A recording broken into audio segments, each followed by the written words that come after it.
Tidak semua orang yang mengaku Kristen pasti selamat. Baca sama-sama 1, 2, 3. Tidak semua orang yang mengaku Kristen pasti selamat. Why? Kenapa? Mujizat dan berkat tidak selalu menandakan perkenanan Tuhan. Dari mana? Dari ayat dasar yang kita kupas tadi. Baca sama-sama. Merasa tetap diberkati dan selamat meskipun hidup dalam dosa adalah tipu daya setan. Banyak orang Kristen yang seperti ini. Apalagi dengan pelajaran hyper grace. Grace Pak, gak apa-apa. Kita selamat bukan karena perilaku kita Pak, tapi karena kebaikan Yesus. Betul, tapi setelah itu saudara pikul salib sangkal diri, Yesus katakan. Jalan sempit bukan jalan yang lebar. Dan tentu Anda gak mampu lakukan tanpa Roh Kudus. Mengerti katakan amin? Kitab Amsal berkata, jangan berikan aku kekayaan, jangan berikan aku kemiskinan. Berikan apa yang menjadi bagianku. Kalau Anda bagiannya itu ya jalanin dengan yang terbaik. Pasti Tuhan berkati, Anda jadi berkat. Setuju katakan amin.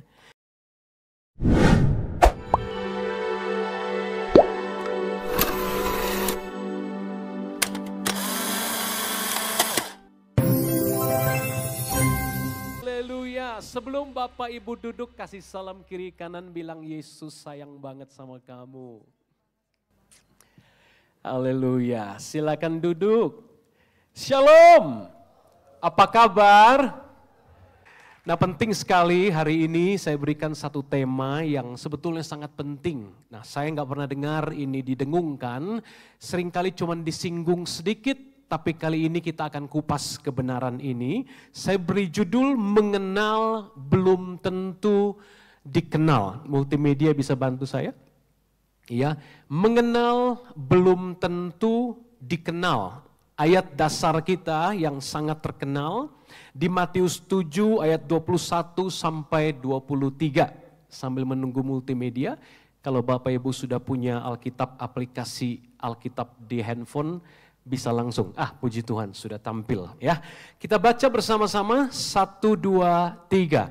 Bukan setiap orang yang berseru kepadaku, Tuhan, Tuhan, akan masuk ke dalam kerajaan sorga, melainkan dia yang melakukan kehendak Bapa-Ku yang di sorga. Pada hari terakhir, banyak orang akan berseru kepadaku, Tuhan, Tuhan, bukankah kami bernubuat demi namamu, dan mengusir setan demi namamu, dan mengadakan banyak mujizat demi namamu juga. Pada waktu itulah aku akan berterus terang kepada mereka dan berkata, aku tidak pernah mengenal kamu. Enyahlah daripadaku, kamu sekalian pembuat kejahatan. Yang setuju katakan amin. Ya memang setuju gak setuju ini pasti terjadi. Setuju katakan amin. Karena Tuhan Yesus yang menubuatkan. Ironis sekali kalau akhirnya di dunia ini kita kejar segala sesuatu. Kita pengen bahagia, kita pengen sehat, kita pengen sukses, kita pengen terus diberkati. Jujur kita juga pengen jadi berkat. Yang setuju mau jadi berkat bisa lambaikan tangan. Tapi dalam mengejar semua itu, bayangin.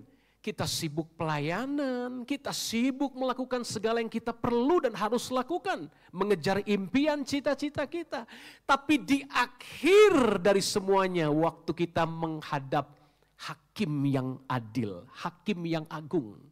Tuhan Yesus sendiri, dia bilang gini, aku tidak pernah kenal kamu. Aku tidak pernah kenal kamu. Bagaimana mungkin udah berseru Tuhan, ngalami berkat dan mujizat, betul gak? Dia pelayanan kan, usir setan, sembuhin orang sakit, bernubuat, betul gak saudara? Tapi Tuhan bisa bilang gak pernah kenal. Mending kalau Tuhan bilang, aku kurang kenal sama kamu. Kenalnya sedikit, ini mah Tuhan bilang tidak pernah kenal. Kasih tau kiri kanan, gak pernah kenal, Hong Yam. Terus kuasa itu dari mana asalnya? Betul gak saudara? Kuasa untuk melayani berkat mujizat yang dialami dari mana datangnya kalau Tuhan bilang tidak pernah kenal. Makanya kita mau kupas ada 3 kebenaran. Ada berapa kebenaran pagi ini? 3 kebenaran. Kebenaran pertama, tidak semua orang yang mengaku Kristen pasti selamat. Baca sama-sama 1, 2, 3. Tidak semua orang yang mengaku Kristen pasti selamat. Why? Kenapa? Sebab tadi di ayat dasar dikatakan pada akhir zaman. Ini akhir zaman Bapak Ibu. Banyak orang, bukan sedikit orang, berseru kepadaku Tuhan, Tuhan. Hanya orang yang mengaku Kristen yang bisa percaya Yesus adalah Tuhan. Tapi katanya tidak masuk surga. Artinya enggak semua orang yang ngaku Kristen, nyebut Yesus Tuhan, bisa masuk surga. Yang paham katakan amin. Sebab ngomongnya Tuhan. Kalau bukan Kristen biasanya mereka cuma mengakui Yesus sebagai nabi. Betul apa betul? Nabi, orang baik, orang suci, pendiri agama. Betul nggak saudara? Yang bisa nyebut Tuhan itu orang Kristen. Saya tanya di sini. Ujian, tes, berapa banyak percaya Yesus adalah Tuhan? Angkat tangan tinggi-tinggi.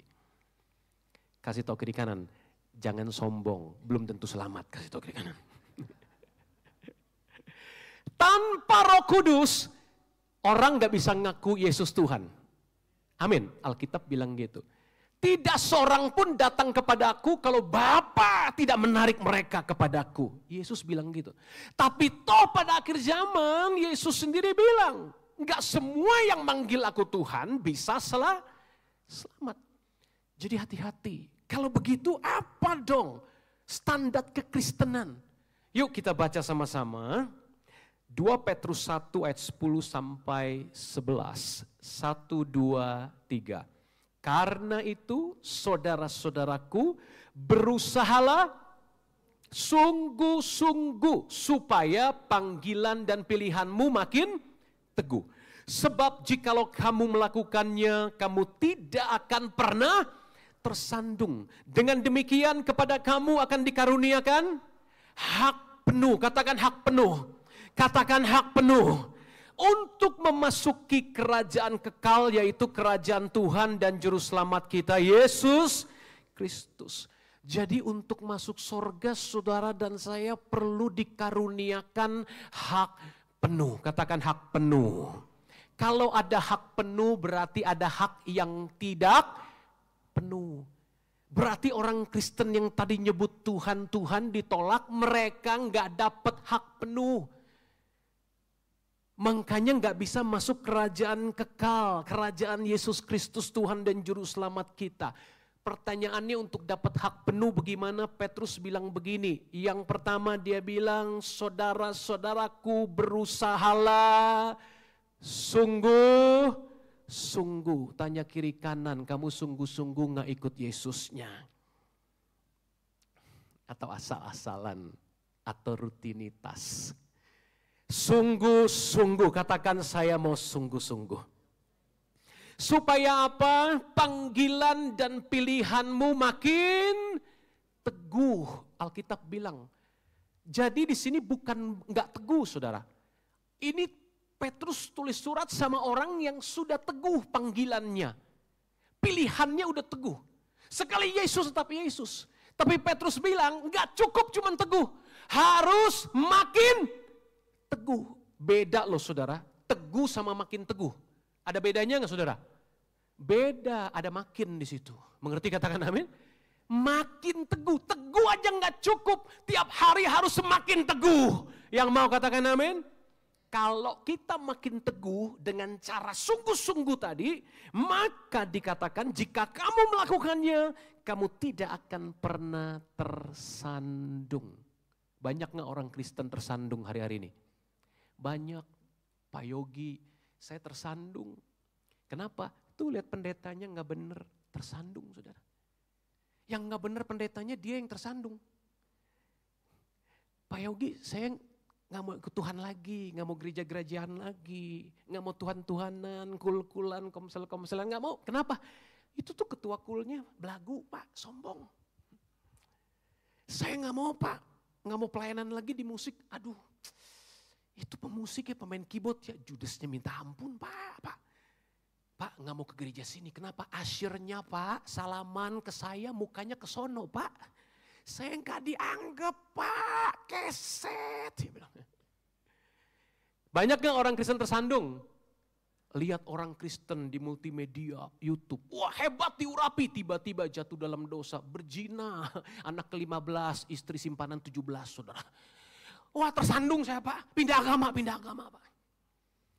Tapi Petrus bilang kalau kamu berusaha sungguh-sungguh, panggilan pilihanmu makin teguh, kamu tidak akan pernah tersandung. Kasih tepuk tangan yang dahsyat bagi Tuhan.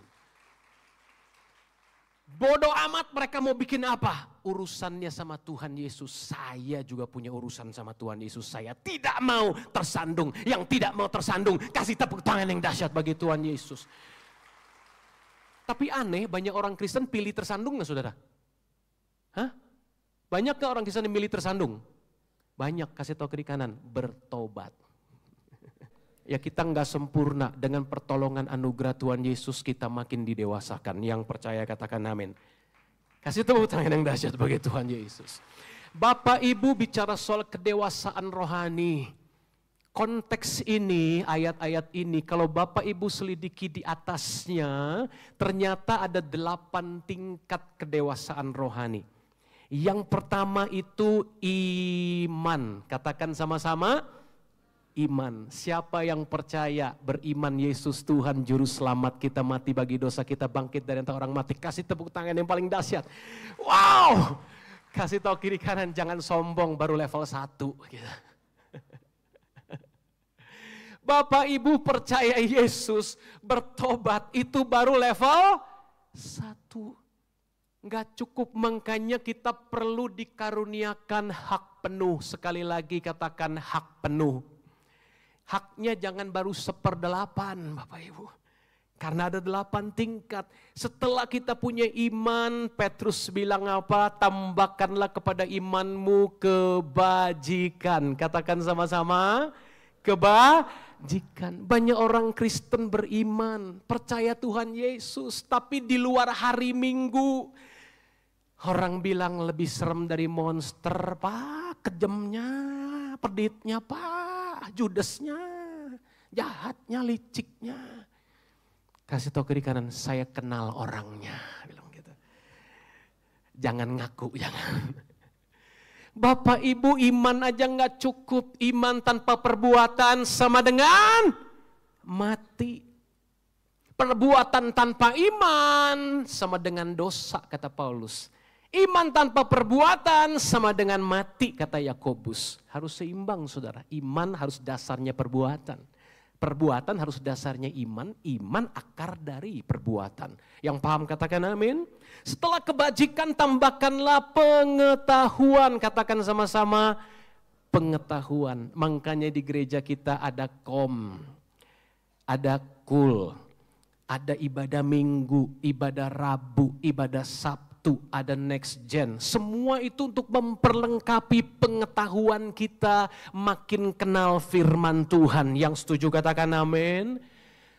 Sebab tanpa pengetahuan kebajikan kita bisa jadi kebodohan. Perlu pengetahuan?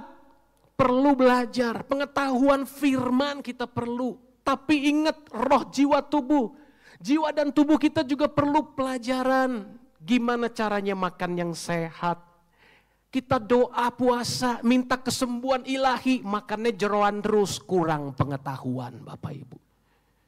Kerja keras tapi kurang hikmat. Hasilnya sedikit apa banyak?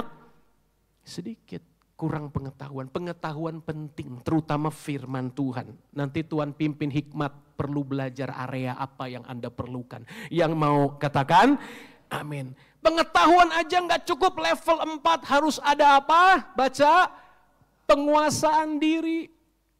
Banyak orang tahu banyak, tapi nggak tahu cara mempraktekkannya. Ini hikmat. Hikmat beda sama pengetahuan. Pengetahuan bisa belajar, bisa nonton YouTube, bisa baca, bisa kuliah. Tapi kalau penguasaan diri bicara hikmat Bapak Ibu Saudara. Bagaimana menerapkan pada waktu yang tepat dengan orang yang tepat. Yang paham katakan amin. Setelah penguasaan diri dikatakan apa? Yang kelima, ketekunan. Jadi sampai di level atas-atas ini Bapak Ibu level 1, 2, 3, 4 tetap harus jalan bersamaan. Katakan amin. Bukan berarti iman berhenti, kebajikan berhenti, enggak. Semua jalan berbarengan tapi makin berhikmat, makin dewasa, makin tepat. Yang paham katakan amin. Tekun dikerjakan ya, poin 1, 2, 3, 4, 5. Dan akhirnya yang keenam, makin tinggi apa? Baca, kesalehan. Bapak Ibu Saudara, kesalehan di sini banyak orang salah. Dia pikir kesalehan itu jangan bergaul Pak. Diam aja di rumah. Dulu saya mau jadi biksu. Karena berpikir kesalehan itu diam di atas gunung. Sendirian. Mencari kesucian diri. Ternyata enggak. Yesus bilang kamu adalah domba di tengah serigala. Bukan serigala berbulu. Tanya kiri kanan kamu yang mana. Kita domba di tengah serigala. Terang di tengah kegelapan. Berarti kita harus ada di dunia. Tapi kita bukan berasal dari dunia. Kita anak-anak kerajaan Allah. Yang setuju percaya beri tepuk tangan paling dahsyat. Tapi jangan diam di atas gunung. Apa gunanya terang itu ngumpet saudara. Terang itu harus dilihat supaya orang datang kepada Bapamu yang di sorga. Katakan amin. Kesalehan bukan diam. Bengong di dalam kamar nggak ngapa-ngapain. Saya bisa kudus Pak Yogi. Kenapa saya di rumah terus 20 tahun. Hah? Coba waktu kamu ketemu orang bergaul. Ketemu suami yang belagu. Istri yang cerewet. Ngurusin anak pemberontak. Ya, ketemu pegawai yang nyebelin. Ketemu bos yang kejam. Gimana responmu? Di situ kelihatan karakter Kristus seperti apa. Itu kesalehan yang sejati. Yang percaya katakan amin Bapak Ibu. Setelah ketekunan kesalehan yang ketujuh. Udah hampir di atas. Kasih akan saudara seiman. Katakan sama-sama. Kasih akan saudara seiman. Tanya kiri kanan. Kamu mengasihi aku enggak? Kalau belum bertobat berarti belum nyampe level 7. Bilang gitu. Bapak Ibu untuk nyampe ke level kasih saudara seiman jangan lewatin. Ini enggak ada di sini. Tapi Paulus bilang, kalau orang Kristen tidak memeliharakan keluarganya, sanak saudaranya sendiri, seisi rumahnya, dia murtad dan lebih buruk daripada orang yang tidak percaya, Paulus katakan. Jadi sebelum kasih kepada sesama Kristen, keluargamu ada nggak yang perlu ditolong? Yang mengerti katakan amin.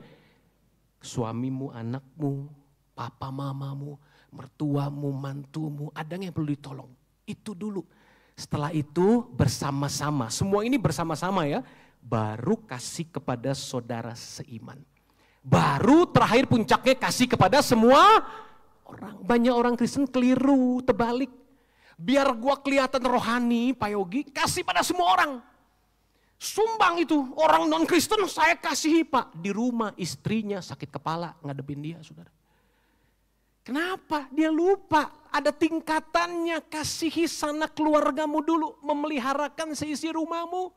Di luar jadi pahlawan, di rumah takut keluarga kita menghadapi kita. Bapak Ibu, itu dia sebabnya tidak semua orang menyebut diri Kristen bisa selamat. Sampai sini yang mengerti katakan amin. Siapa yang pengen terus kejar jalan yang sempit ini, naik terus level ke-8. Yang mau bisa lambaikan tangan, kasih tepuk tangan yang dahsyat bagi Tuhan. Semua bisa karena anugerahnya bukan kuat kuasa kita. Katakan amin.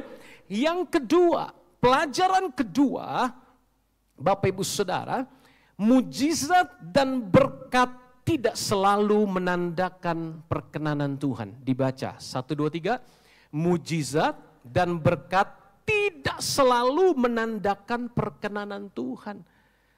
Dari mana? Dari ayat dasar yang kita kupas tadi. Tuhan, bukankah aku, dia kasih alibi, kasih data dan fakta. Bukankah aku melayani engkau? Aku berbuat baik, aku mengusir setan demi namamu. Aku bernubuat demi namamu, aku melayani. Dan engkau kasih mujizat. Bahkan kalau Anda baca melakukan banyak mujizat. Katakan banyak mujizat. Jadi bukan sedikit loh saudara. Orang ini jadi berkat yang dahsyat. Tapi Tuhan bilang aku tidak pernah kenal kamu. Kan ngeri. Terus apa dong Bapak Ibu Saudara, bukti bahwa kita ini bukan sekedar mengenal, ngaku-ngaku kenal, tapi Tuhan kenal sama kita. Semua kita bisa bilang saya kenal Pak Jokowi. Pertanyaannya Pak Jokowi kenal kita nggak? Betul nggak Bapak Saudara? Aku kenal Tuhan Pak Yogi, bukti aku pelayanan, diurapi Pak, tanda mujizat terjadi. Aku diberkati, makin kaya, makin berhikmat, makin dahsyat. Belum tentu, kasih tahu kiri kanan, belum tentu dikenal Tuhan. Apa tanda pengenalan? Tolong klik. Alkitab bilang, kita mau baca sama-sama. Ya, kalau pengenalan kita pikir hanya soal berkat, hati-hati. Kita baca 1, 2, 3. Karena engkau berkata, aku kaya dan aku telah memperkayakan diriku dan aku tidak kekurangan apa-apa dan engkau tidak tahu bahwa engkau melarat dan malang, miskin, buta dan telanjang. Banyak nggak hari-hari ini kita diperhadapkan kepada satu pola pikir, kalau orang itu kaya berarti dia berkenan sama Tuhan. Saya kok miskin Pak, berarti saya dikutuk Tuhan. Banyak gak pikiran kayak gitu? Halo? Belum tentu loh saudara. Ini jemaat 7 jemaat di kitab Wahyu. Kalau Anda baca, ini jemaat Laodikia. Kaya di mata Tuhan, miskin. Jemaat Smyrna, miskin di mata Tuhan, kaya. Tentu saya pengennya, kita semua pengennya beneran kaya di mata Tuhan kaya. Setuju katakan amin? Amin ya Bapak Ibu Saudara. Tapi tiap orang Tuhan punya planning beda-beda. Gak usah kejar rencana orang lain. Mengerti katakan amin? Apa yang Tuhan rencanakan itu yang saya mau. Kitab Amsal berkata, jangan berikan aku kekayaan, jangan berikan aku kemiskinan. Berikan apa yang menjadi bagianku. Kalau Anda bagiannya itu ya jalanin dengan yang terbaik. Pasti Tuhan berkati. Anda jadi berkat, setuju katakan amin. Bapak Ibu lihat 3 ciri orang yang mengenal Allah dengan benar. Jadi jelas ya, ukurannya bukan kaya atau miskin, bukan berkat atau mujizat. Perkenanan adalah 3 hal ini. Yang pertama dikatakan 1 Yohanes 4, 2 dan 6, percaya Yesus menjelma jadi manusia. Siapa di sini yakin Yesus adalah Tuhan, dia datang sebagai manusia, mati bagi dosa kita. Wow, kasih tepuk tangan yang dahsyat. Ini paling dahsyat saudaraku ya. Oh, kasih tahu kiri kanan, baru ciri ke-1, jangan sombong bilang kita. Ciri kedua, Bapak Ibu Saudara, kita berkenan sama Tuhan kalau apa baca? Hidup dalam kasih. Eng ing eng. Ini yang sulit, Pak. Yang masih ada ganjelan, please lepaskan. Mengerti katakan amin? Gak bisa. Gak bisa. Anda baca ini nanti 1 Yohanes 4, 7, 8, 16. Orang yang tidak mengasihi, tidak mengenal Allah. Mau puluhan tahun di gereja, pelayanan, mujizat, diberkati, duit lu 1 triliun juga. Kalau ada kepahitan, bohwat saudara. Hong Hiam, tempatnya di mana? Neraka. Kenapa sih Pak Yogi? Kan Tuhan Yesus mati buat dosa kita. Supaya kita enggak berdosa. Bukan supaya kita terus kepahitan hidup dalam dosa. Tuhan kasih perumpamaan, dia ampuni orang 10.000 talenta. Betul saudara? Orang ini gak bisa bayar 10.000 talenta. Keluar temennya utang 200 dinar. Kalau dirupiahkan 10.000 talenta sekitar 2,5 M lah. 200 dinar sekitar no tiao poa. 2,5 juta. Bedanya berapa kali lipat? Dicekek, dimasukin penjara. Teman-temannya lapor sama Tuhan. Big Boss bilang, gak bisa. Dia sudah aku ampuni, harusnya dia ngampuni. Kok dia bisa gak ngampuni? Tarik dia, masukin penjara lagi. Tadinya udah diampuni belum? Sudah. Terus karena dia gak mengampuni, dimasukin penjara lagi gak? Yes. Tuhan tahu kita ngampuni apa enggak. Makanya doa Bapa kami, please. Doa tiap hari, ampunilah kami akan kesalahan kami. Seperti kami mengampuni orang yang bersalah pada kami. Dan Tuhan udah duluan mengampuni kita supaya kita bisa mengampuni. Kita mengasihi karena dia lebih dulu mengasihi kita. Yang setuju katakan amin. Ciri yang ketiga orang kenal Tuhan dengan benar adalah 1 Yohanes 2 ayat 3. Baca sama-sama. Menuruti perintahnya. Ini juga hese Pak. Tapi Yesus bilang, kalau engkau mengasihi aku, engkau menuruti perintahku. Siapa mengasihi Yesus? Angkat tangan. Berarti kita mau gak nurut sama dia? Amin? Amin? Amin? Dia udah sayang banget sama Anda. Dia udah mati bagi dosamu. Dia menderita, dia meninggalkan segala yang mulia di sorga untuk nyelamatin Anda. Harapannya, karena Anda mau meresponi kasih, Anda mau meninggalkan dosa, mau hidup dalam kasih, mau hidup dalam ketaatan. Yang mau katakan amin. Yuk kita lihat yang berikutnya. Kalau begitu kita simpulkan iman harus apa Bapak Ibu? Selaras dengan apa? Perbuatan. Sama ya dengan yang tadi Petrus ngomong level 1 sampai 8, imanmu kudu selaras dengan perilakumu. Yang mengerti katakan amin. Yang terakhir ketiga, yuk. Yang terakhir, kebenaran ketiga tentang ayat yang kita sudah baca di awal. Baca sama-sama, merasa tetap diberkati dan selamat meskipun hidup dalam dosa adalah tipu daya setan. Banyak orang Kristen yang seperti ini. Apalagi dengan pelajaran hyper grace. Grace Pak, gak apa-apa. Kita selamat bukan karena perilaku kita Pak, tapi karena kebaikan Yesus. Betul, tapi setelah itu saudara pikul salib sangkal diri, Yesus katakan. Jalan sempit bukan jalan yang lebar. Dan tentu Anda gak mampu lakukan tanpa Roh Kudus. Mengerti katakan amin? Tapi bukan berarti seenaknya hidup dalam kepahitan dosa, terus merasa tetap selamat dan diberkati. Kita lihat ayatnya di PL maupun di PB. Yuk tolong tampilkan. Tetapi baca sama-sama, apabila seseorang pada waktu mendengar perkataan sumpah serapah, ini hukum Taurat dibacakan, menyangka dirinya tetap diberkati dengan berkata, aku akan selamat walaupun aku berlaku degil, dengan demikian dilenyapkan baik tanah yang kegenangan maupun yang kekeringan. Next slide, ayat 20. Maka Tuhan, baca baik-baik, tidak akan mau mengampuni orang itu, tetapi murka dan cemburu Tuhan akan menyala atasnya pada waktu itu. Segenap sumpah serapah yang tertulis dalam kitab ini akan menghinggapi dia, dan Tuhan akan menghapuskan namanya dari kolong langit. Jadi jangan pernah punya pikiran aku tetap selamat walaupun aku berlaku degil. Kita harus setiap hari minta pertolongan Tuhan. Yang mengerti katakan amin. Lihat perjanjian baru. Mungkin Anda berkata, Pak Yogi itu perjanjian lama Pak. Udah gak laku. Saya kasih perjanjian baru. Yuk lihat Yudas 1 ayat 4. Baca sama-sama. Sebab ternyata ada orang tertentu yang telah masuk menyelusup di tengah-tengah kamu, yaitu orang-orang yang telah lama ditentukan untuk dihukum. Mereka adalah orang-orang yang fasik, yang menyalahgunakan kasih karunia Allah kita untuk melampiaskan hawa nafsu mereka, dan yang menyangkal satu-satunya penguasa dan Tuhan kita, Yesus Kristus. Bapak Ibu, perjanjian lama maupun baru menentang konsep sekali selamat, gua tetap selamat. Mau bikin dosa apa juga, tenang, Tuhan ampuni aku terus.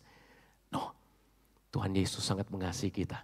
Dia kasih darahnya, dia kasih Roh Kudus. Saran saya, sekarang gimana caranya? Kita lihat sama-sama, closing bagian terakhir. Jalan keluar kita adalah ini dia. Yuk, Galatia 5 ayat 24-25. Pemusik bisa bantu saya ke depan. Kita baca sama-sama ya. 2, 3.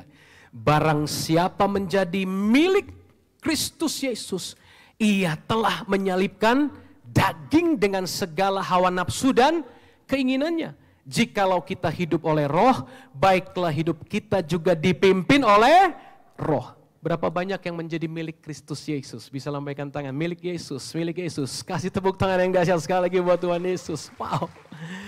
Milik Yesus punya sebuah ciri untuk jadi solusi. Jangan sampai kita tidak dikenal Tuhan pada hari penghakiman. Ciri milik Yesus dikatakan, ia telah menyalibkan daging dengan segala hawa nafsu dan keinginannya. Kok diem? Pak, ayatnya berat. Dia telah menyalibkan. Kapan telah? Paulus nggak salah tulis Pak Yogi. Saya masih kedagingan tiap hari Pak. Besok juga, lusa juga Pak. Kok Paulus bilang telah Pak? Listen, dengar baik. Waktu Anda bertobat dan percaya, Roma 6 katakan Anda telah disalibkan bersama Yesus. Amin. Anda telah mati dikuburkan bersama Yesus. Amin. Anda telah mati. Nah ini yang Paulus mau tangkap. Orang Kristen hidup dengan pikiran saya telah mati terhadap dosa. Katakan saya telah mati terhadap dosa. 1, 2, 3. Saya telah mati terhadap dosa. Walaupun realitanya Anda masih bergumul. Tapi imanmu saya telah mati. Mengerti katakan amin. Lalu gimana cara hidup? Alkitab bilang hidup dipimpin oleh Roh. Bapak Ibu jangan khawatir. Waktu Anda hidup diserahkan total setiap aspek hidupmu. Roh Kudus yang ambil alih. Apa yang akan terjadi? Saya kasih sebuah ilustrasi penutup. Ada seorang anak muda. Bapak Ibu Saudara. Sangat kaya. Satu kali dia undang Tuhan Yesus masuk ke rumahnya. Tuhan Yesus, rumah saya besar, mewah, nyaman. Penjaga saya di depan semua pakai senjata Bapak Ibu Saudara. Dia bilang gitu, Yesus masuk ke rumah saya, tidur di salah satu kamar saya sediakan. Saya punya 10 kamar Tuhan, satu yang paling mewah buat Tuhan Yesus. Tuhan Yesus bilang, oke. Tuhan masuk, Tuhan tidur di kamar yang mewah disediakan sama anak muda.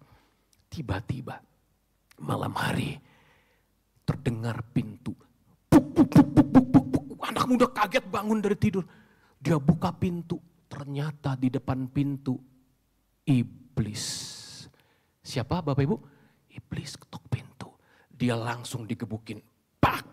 Babak belur Bapak Ibu. Pagi-pagi sarapan. Tuhan Yesus tanya, anak muda kenapa muka kamu bonyok? Anak muda bilang, Tuhan Yesus kok tega? Semalam saya digebukin setan. Si iblis datang. Kenapa Tuhan molor tidur gak bantu saya? Tuhan Yesus bilang, kan kamu kasih saya berkuasa atas satu kamar. Hanya itu saya jadi Tuhan dan penguasa tunggal satu-satunya. Ingat kitab tadi, Yesus penguasa tunggal dan satu-satunya, betul? Malam ini Tuhan Yesus, saya tidur di sofa. Tuhan boleh pilih 10 kamar ini. Tiap 1 jam mau pindah kamar, mangga. Tuhan Yesus bilang, Oke. Bapak Ibu malam itu anak muda tidur di sofa. Tiba-tiba jam 12 malam. Puk. Wah udah ganti pengawal. Lebih dahsyat, double pakai senjata mesin. Kok masih bisa setan ketok pintu? Dia buka pintu, bener ada si Iip deui. Dikebukin lagi. Pak-pik. Aduh. Pagi-pagi ketemu Tuhan Yesus sarapan. Tuhan Yesus tanya anak muda, kenapa muka kamu tambah bonyok? Anak muda bilang, Tuhan benar-benar tega. Saya digebukin setan lagi semalam, Tuhan malah tidur, saya udah serahin 10 kamar loh. Kan kamu serahin 10 kamar, saya jadi Tuhan penguasa tunggal satu-satunya. Atas berapa kamar? 10 kamar. Oh, sekarang dia ngerti Bapak Ibu. Tuhan Yesus, hari ini saya undang notaris. Semua notaris diundang. Wah, dia ambil KBCA dia, surat saham, surat pabrik, semua sertifikat, semua saudara, semua hak milik dia. Dia taruh di meja, buku tabungan semua ditaruh. Notariskan, milik Yesus semuanya. Nyawa saya, istri, anak, semua masa depan saya milik Yesus. Bukan hanya kamar, rumah, mobil semua notariskan, milik Yesus. Yesus bilang apa? Oke. Malam itu jam 12, kurang 10 detik, anak muda udah gemeteran saudara.